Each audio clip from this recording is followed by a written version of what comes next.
ভাই জানলে আমার জিবরাইল আলাইহিস সালাতু ওয়াস সালাম নবীজির কাছে আসতেন, বারবার আসতেন। অন্যান্য নবীদের বর্ণনা আসছে 50 বারের বেশি আসে নাই, আর আপনার আমার নবীর কাছে হযরত জিবরাইল 24,000 বার এসেছে। জোরে বলুন মারহাবা। একদিন প্রায় সকাল থেকে সন্ধ্যা পর্যন্ত 24 বার জিবরাইল আলাইহিস সালাতু ওয়াস সালাম বসা। হঠাৎ করে তাকিয়ে দেখে হযরতে আবু যার গিফারি রাদিয়াল্লাহু তাআলা আনহু আসতেছে। জিবরাইল আলাইহিস সালাতু ওয়াস সালাম ডেকে বলে, নবী গো, ওই দেখেন আপনার সাহাবী হযরতে আবু যরকে দেখা যায়। নবীজি ডেকে বললেন, জিবরাইল রে, কে আমার আবু যার, কে আব্দুল্লাহ আর কে আব্দুর রহমান? তুমি কেমন করে চিনলা, কেমন করে বুঝলা? তোমার দায়িত্ব তো এইটা না, কিন্তু আমার আবু যারকে তুমি কেমন করে চিনেছো? জিবরাইল আলাইহিস সালাতু ওয়াস সালাম বললেন, হুজুর, শুধু আমি না, ওই আসমানের লক্ষ লক্ষ কোটি কোটি ফেরেশতারা হযরতে আবু যারকে আকাশের তারকার মতো চিনে ফেলেছে।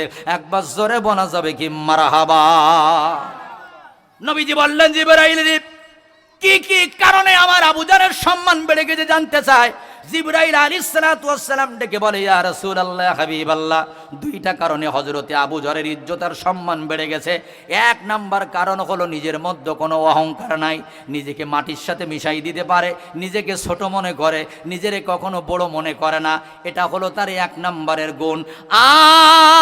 আর দুই নাম্বারের গুণ হলো সূরা ইখলাসের প্রেমে পড়ে গেছে।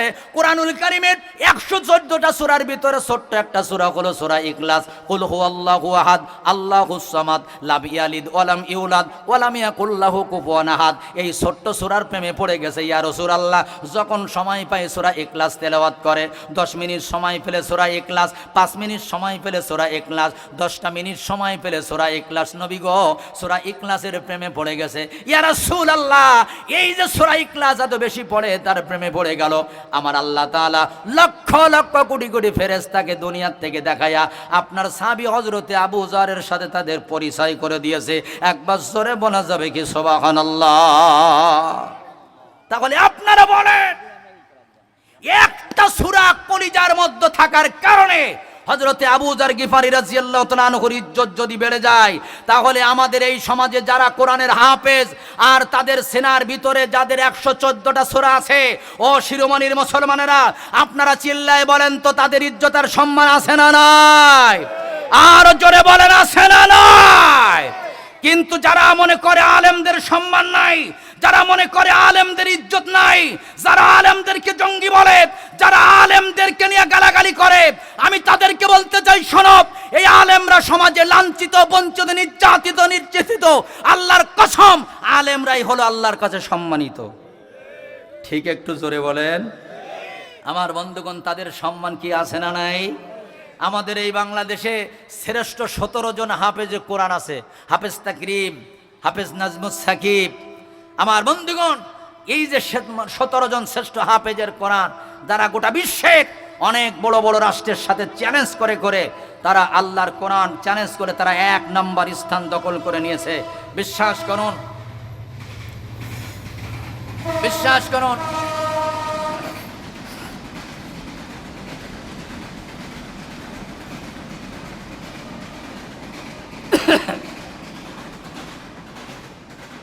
মনে রাখবেন, আপনার যে ছেলেটা স্কুলে গান প্রতিযোগিতায় 1 নম্বর হয়েছে, আপনি টুপি মাথায় দিয়ে প্রথম পুরস্কার নিয়ে আনন্দ করেছেন। আপনার যে মেয়েটা ব্রেক ড্যান্স দিয়ে প্রথম পুরস্কার আপনাকে উপহার দিয়েছে, আপনার যে ছেলেটা ইংলিশ মিডিয়ামে পড়ে সবচেয়ে বড় চাকরি অর্জন করেছে, আপনার যে ছেলেটা আজকের গানের মাস্টার, নাচের মাস্টার, কিয়ামতের ময়দানে জানি না তাদের অবস্থাটা কি হবে, কিন্তু বিশ্বাস করেন, আল্লাহর এই কোরআন যারা তাদের সেনার মধ্যে ধারণ করেছে, কিয়ামতের ময়দানে তারাই হবে সবচেয়ে বড় ভাগ্যবান পিতামাতা। জোরে বলুন সুবহানাল্লাহ। এর বাস্তব একটা উদাহরণ হলো, আমি এবছর শ্যামনগর একটা মাহফিল করতে গেলাম। 4 জন ছাত্র পাকড়ি নিয়েছে। ওই মাদ্রাসার উস্তাদ দাঁড়া দাঁড়া পিছনে কাঁদতেছে। আমি অবাক হয়ে গেলাম যে ছাত্ররা পাকড়ি নিলে হুজুর তো আনন্দ করে, কিন্তু আজকে হুজুর কাঁদতেছে কেন? আমি মাহফিল শেষে বললাম, হুজুর, আপনাকে এই ভিন্ন দেখলাম যে ছেলেরা পাকড়ি নিচ্ছে আর আপনি কাঁদতেছেন, কারণ কি? তো হুজুর আমাকে ডেকে কি বললো জানেন? হুজুর আমাকে ডেকে বলে, ভাইজান কেন কাঁদতেছি আপনি জানেন না?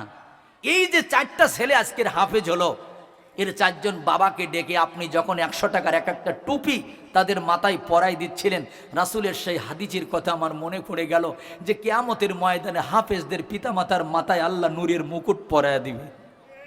উনি বলেন যে হুজুর আমার কোনো সন্তান নাই, আমি কোরআনের হাফেজ কিন্তু আমার কোনো সন্তান নাই। এ আরশের মালিক, তুমি যদি আমার একটা সন্তান দিতা, আমি আমার এই ছেলেটারে কোরআনের হাফেজ বানাতাম, আর কিয়ামতের ময়দানে আমিও নূরের একটা মুকুট আমার মাথায় নিতাম।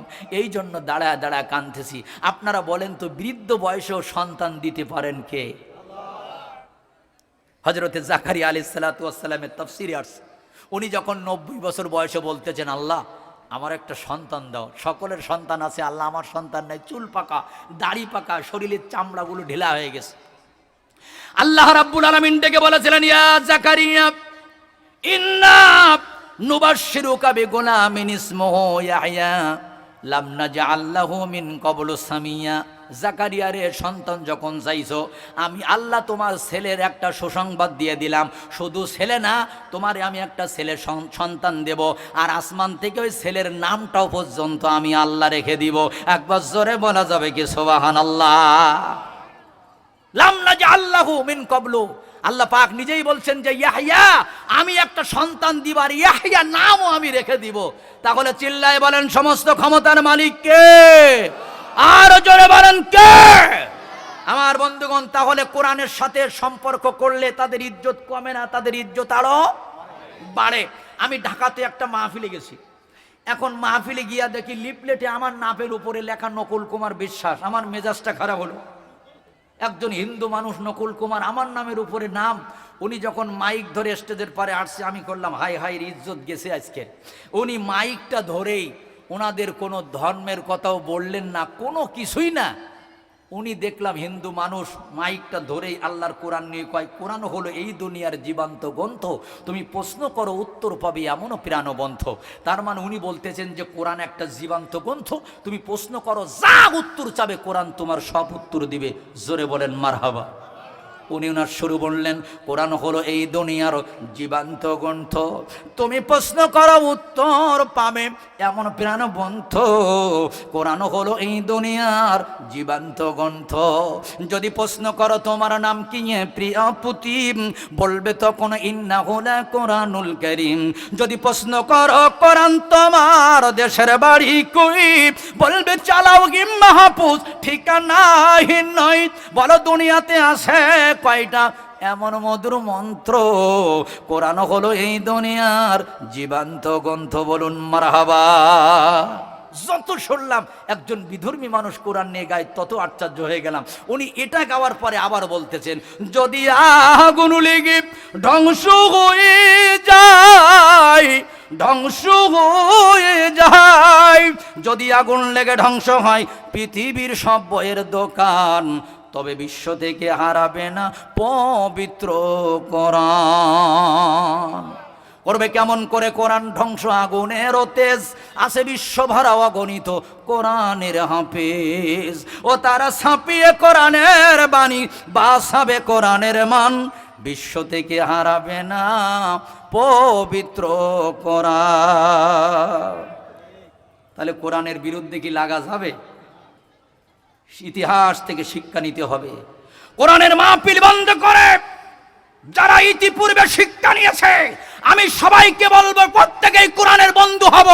কোরআন এবং আলেম ওলামাদের কখনো আমরা শত্রু ভাববো না। জোরে বলুন ঠিক কিনা? বন্ধুরা আমার, আরেকবার মিলায় বলেন, কয়টা হাতে লাল কালি দিছিল? 26টা। একটা বললাম। এইবার আসেন 2 নাম্বার আরেকটা আয়াত, কোরআনুল কারীমের 66 নাম্বার সূরা। কথা বলা লাগবে কত নাম্বার? 66 নাম্বার সূরা। সূরাটার নাম হলো সূরাতুত তাহরিম। আয়াত নাম্বার হলো 9। 28 নম্বর পারা। ওই অসীম রিজভী এই আয়াতটা কোরআনে রাখতে চায় না। আসুন তো আমরা একটু ঢুকে দেখি আয়াতে আল্লাহ রাব্বুল আলামিন কি বললেন। আল্লাহ পাক দেখে বললেন, ইয়া আইয়ুহান নাবিয়্যু জাহিদিল কুফফারা ওয়াল মুনাফিকিনা ওয়াগলুজ আলাইহিম ওয়া মাআওয়াহুম জাহান্নাম ওয়া বিসাল মাসীর। আল্লাহ পাক বলেন ইয়া আইয়ুহান নবী, হে নবী, জাহিদিল কুফারা ওয়াল মুনাফিকিনা ওয়াগলুজ আলাইহিম, তোমরা যদি লড়াই করো, তোমরা যদি যুদ্ধ করো, দুই শ্রেণীর মানুষের সাথে করবা। জোরে বলেন কয় শ্রেণী? আল্লাহ কয় দুই শ্রেণীর মানুষের সাথে লড়াই করবা, যুদ্ধ করবা, তিন শ্রেণী না। এক নাম্বার হলো কাফের। আমার সাথে বলেন এক নাম্বার কি? এক নাম্বার হলো কাফের, আর দুই নাম্বার হলো জাহিদিল কুফারা ওয়াল মুনাফিক। আর এক শ্রেণী হলো মুনাফেক।